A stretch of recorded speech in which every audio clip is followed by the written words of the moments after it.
Nandito tayo sa Komagata Bridge. Merong maliit na shrine.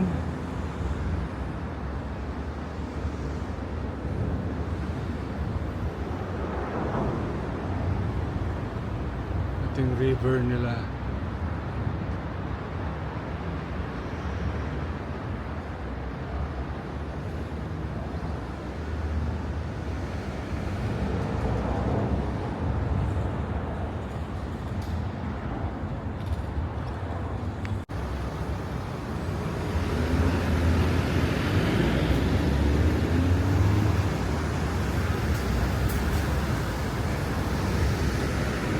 Ito naman Sumida River.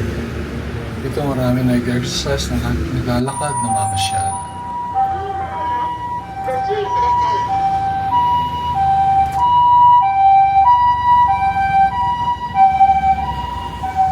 Tokyo Skytree. Yan ang Tokyo sa...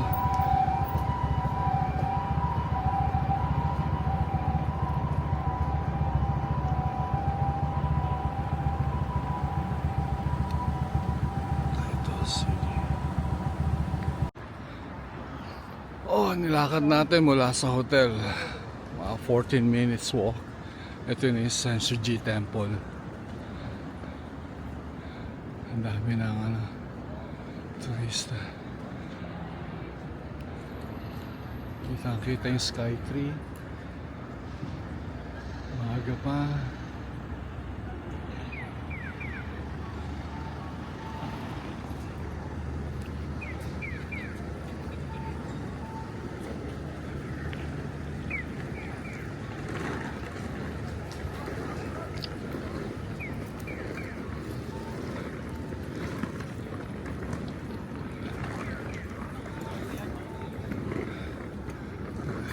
So,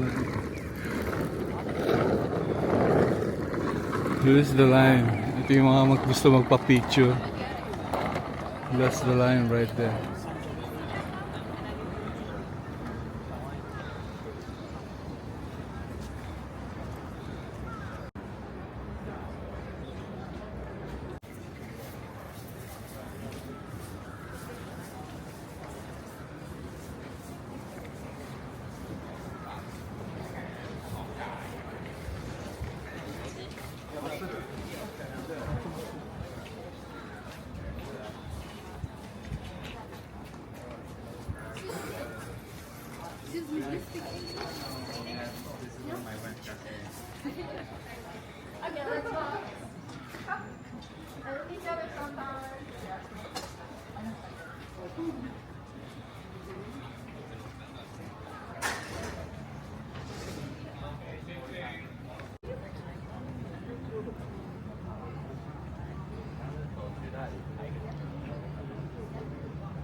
你头往右侧一点，头往右转一层。 Ito naman ang Sensoji Temple. Ito ang pinaka-famous.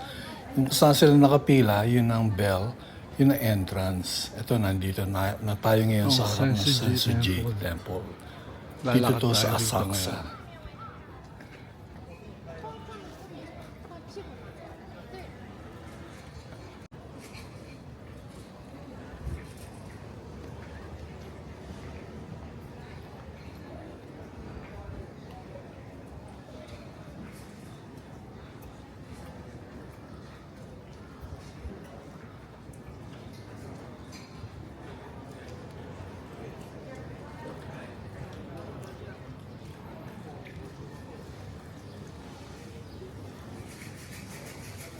Itong senaryo dito, pagka maaga ka, konti pa lang ang tao. Pagka medyo late ka na, ang hirap na maglakad, punong-puno na. Tsaka pag kukuha ka ng video, tsaka picture, ang dami ng taong dumadaan, humaharang, kaya nahihirapan ka na.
Ito yung outer part ng temple, ng Sensoji Temple.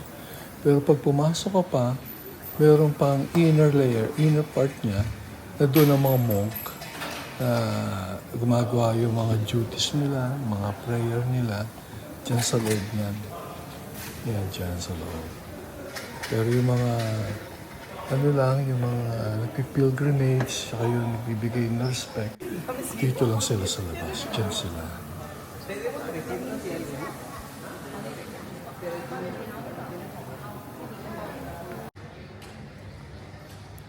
Sa labas naman ng main hall ng temple, mayroong mga maliliit na shrine nakapaligid. Tapos, doon yung iba, doon na nagpupunta. Pagkatapos nila doon sa main hall, lumalabas sila, doon sila nagbibigay ng respect at prayer nila. Nakapalibot yan sa buong Sensoji Temple.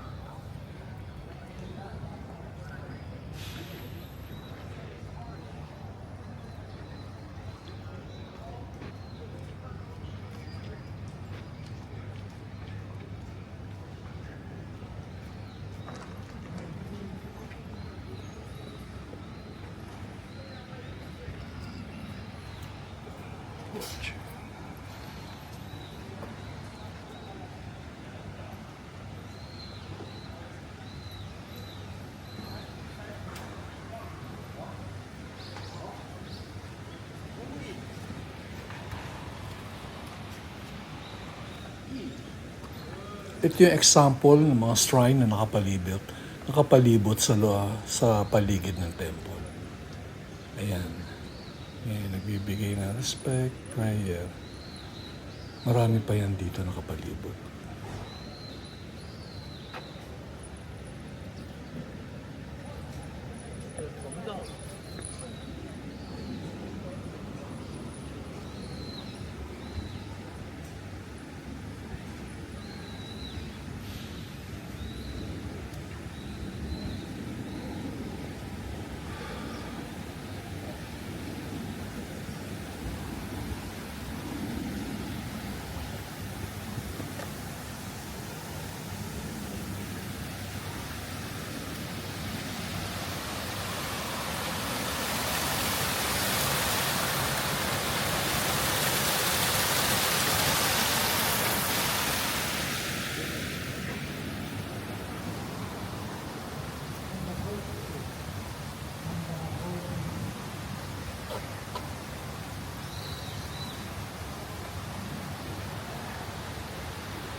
Etong Yogodo Hall, 1994.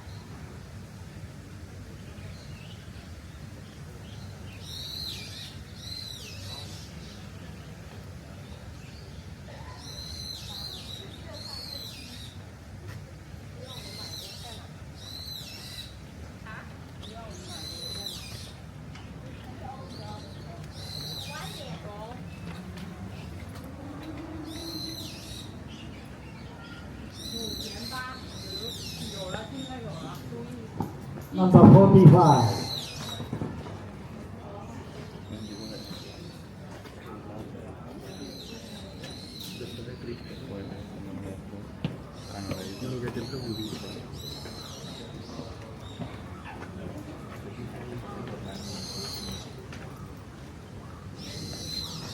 Ito ang isang mga nagustuhan ko sa Japan.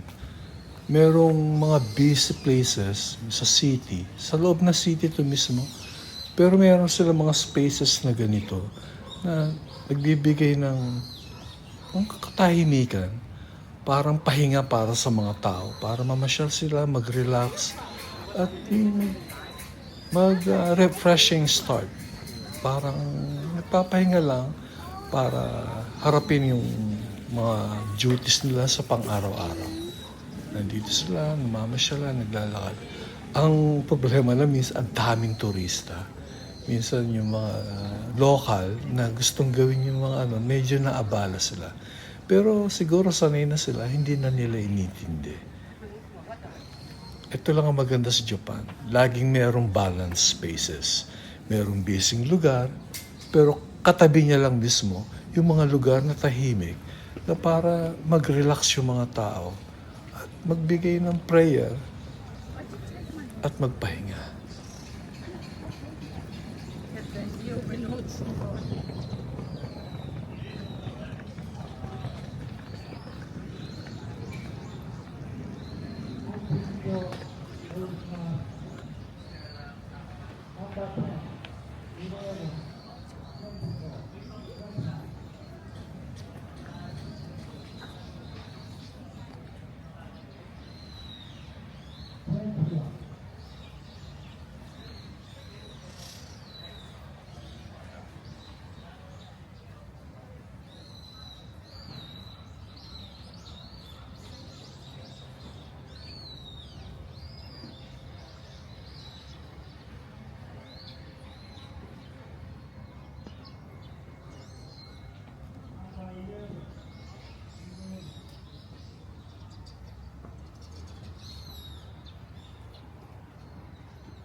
Ito raw ang Shin Okuyama, famous amusement quarter ng Edo City nung Edo period. Marami daw street performers dito nung panahon na yan. Ito ang bronze statue ni Oryu Iwako, social worker.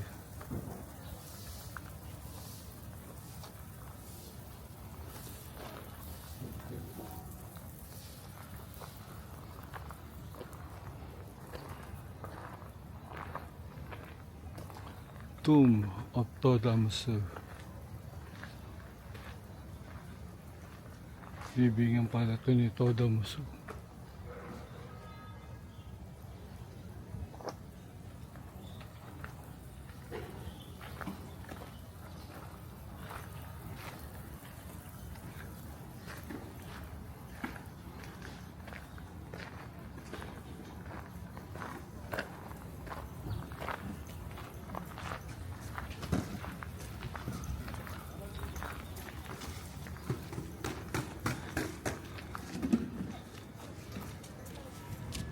Now we're leaving Sensuji Temple Square.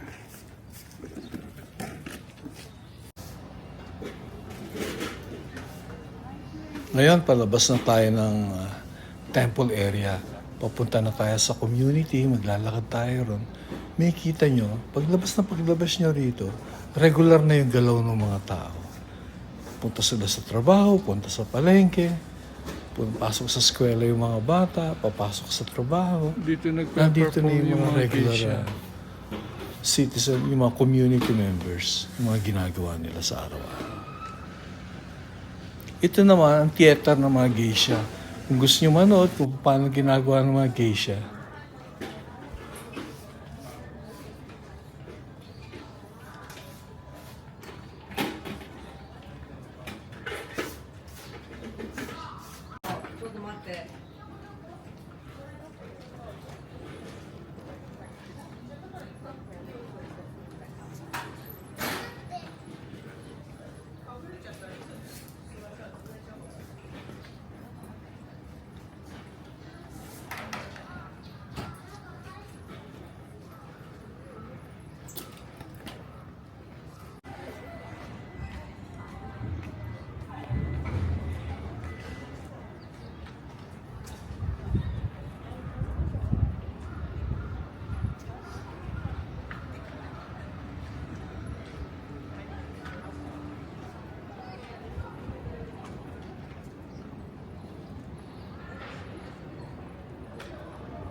itong Don Quixote, sikat na sikat to sa mga turista at sa mga lokal. Diyan sila namimili ng mga souvenir nila.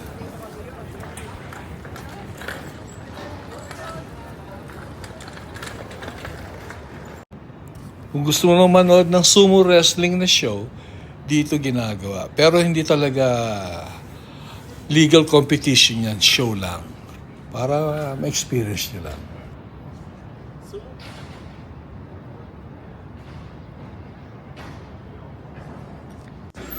Dito may bago na naman, mayroon na namang shrine tayong nadaanan.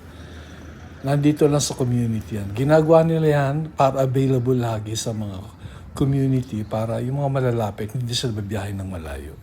Tsaka bawat isang dinesign nila mga ganito, talagang ginagawa nilang maganda para maging relaxing ang atmosphere ng mga taong nagpupunta. Para ma-enjoy nila yung the way they will worship and say their prayers. Para ma-feel nila yung reverence. Kaya lang minsan na tayong turista. Ito na ang nila way of life. Kaya nasasanay na rin sila. Hindi na lang nila iniintindi. Ginagawa na lang nila yung gagawin nila yung mga duties nila.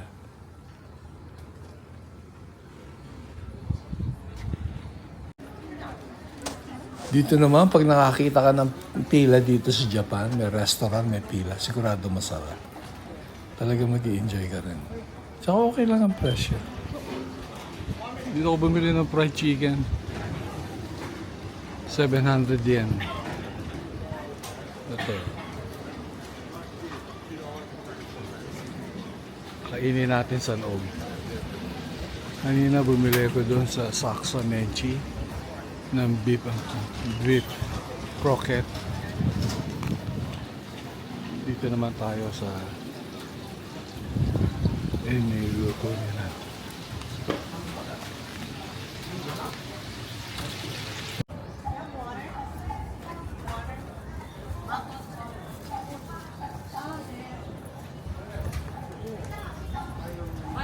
Dito ako kain ng oden, 2 piraso lang. Kumain ako sa mga chicken, tsaka yung meat croquette. Hindi, sige. Binibideo ko na. Okay. Kinukuha sila ng TV. Ayan, binibideo ko ng DJI. May TV. Sinusundan sila kaya pala nagpe-perform. Pero talagang volunteer sila. Ano ba talaga sila? Namumulot o nagpupulot-pulot? Namumulot talaga eh. Walang pupulutin ang problema. Tingnan mo. Tingnan mo. Cameraman?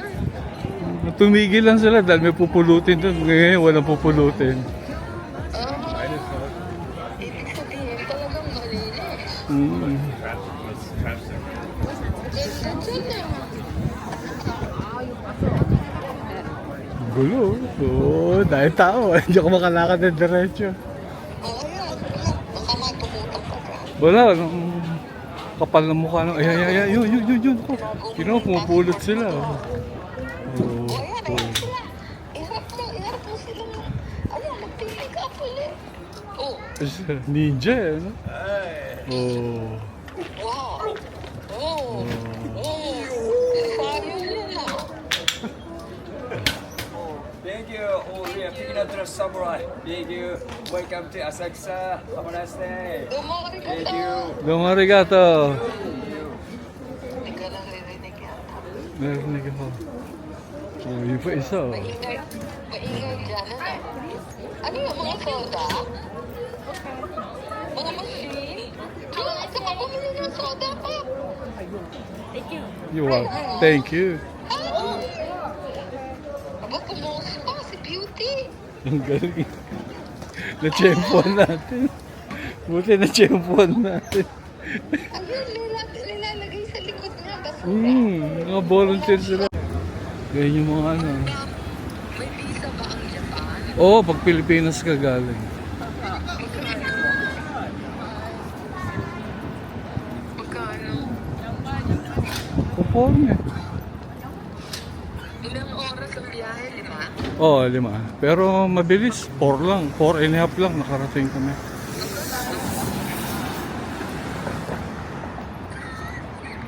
Ano, Nippon Airlines? Ha? Anong klase airline? Ana? May first class. Meron. Oh, kami strip eh. Ang pamilya. Pasal na natin sa Japan lang kami. Isa kaya oh. Oo. Nakakapasyal ka na rin pala eh oh. Oo. Di ba? Ano mo yan ang video? Binibideo ko. Hawak ko ng video. Oo. May stabilizer yan. Ito yung river. Hindi na ano. Sabihin mo kay Sayan, that's a cream. Ice cream on top. Ayun, doon ako sa yung river, yung bridge na yun, doon sa kabila. Yun ang ano ko. Doon ako nakatira pag tumawid ako. Ayan yung river walk ko pag umaga. Oh, so dyan tayo maglalakad. Hindi mo mabibitawan yung hawak mo. Huwag ka masyadong malapit dyan. Wala naman ako sa ano. Hindi ko mahawak over the rail. Tingnan mo, layo ko sa rail. Oo, okay. And dyan ako maglalakad bukas na umaga. Gising ko maaga-maaga. Teka. Eh kasi dalawa yung hawak mo, nakakatakot. Yeah. Nakakapala, pwede ka palang gumintang maglakad eh. Konti ang tao pero pag marami tumabi ka. Ayun, namamasyal ka na oh. Oo. Wow. Nice. Ayun yung tayo. Ice cream. Whipped cream. Yellow whipped cream. Sabihin mo kay Sayan. There's a... Ayan, Sumida River.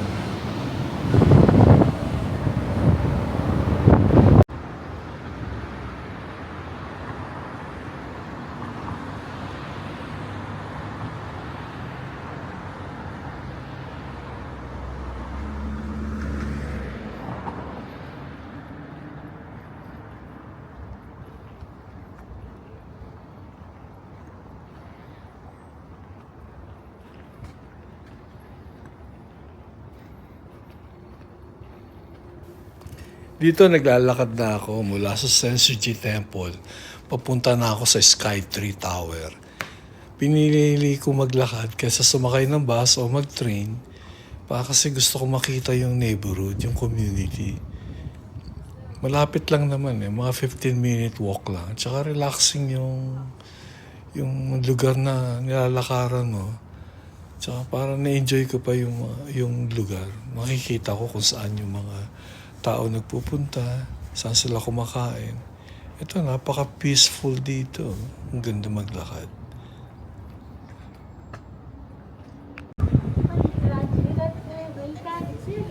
Nandito na tayo sa may Sky Tree Tower. Ito yung area niya, yung pinaka-base. Yung meron din silang mall dito Napatsyempo naman, sa-celebrate sila ng Oktoberfest. Mga tao pumupunta, mga turista, may mga stall sila. Nagbibenta ng food and drinks. Ayan, makikita niyo sila dyan.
Ito yung base ng Sky Tree Tower. Yun, taas niya. Yung pinaka-foundation niya. Yun, taas. Taas niya, restaurant yan. Ito naman shrine na to, nadaanan ko lang, pupunta ako sa Ueno. Nakita ko, pinasok ko na. Something, nasa middle of the city siya, merong ganyan. Pahingahan ng tao. At magbibigay sila ng devotion, ng prayer. Tapos katabi niya, yung cemetery lang mismo. Cemetery nila. Talagang napaka-organized nila. Tsaka kinagandahan nila yung lugar nila. Yan, cemetery yan. Ang linis, di ba? Talagang mafe-feel mo yung calmness ng lugar. Talagang ma-attract kang pumunta. Kasi parang nagpapahinga rin ang isip mo Kahit pagod na isip mo na kung ano ang inisip mo. Pagpasok mo yan, nagiging kalmado ka. Ang ganda ng mga design nila sa city nila. Ito ay Koji Temple. Nasa tabi lang siya ng street. Sa Sumida City.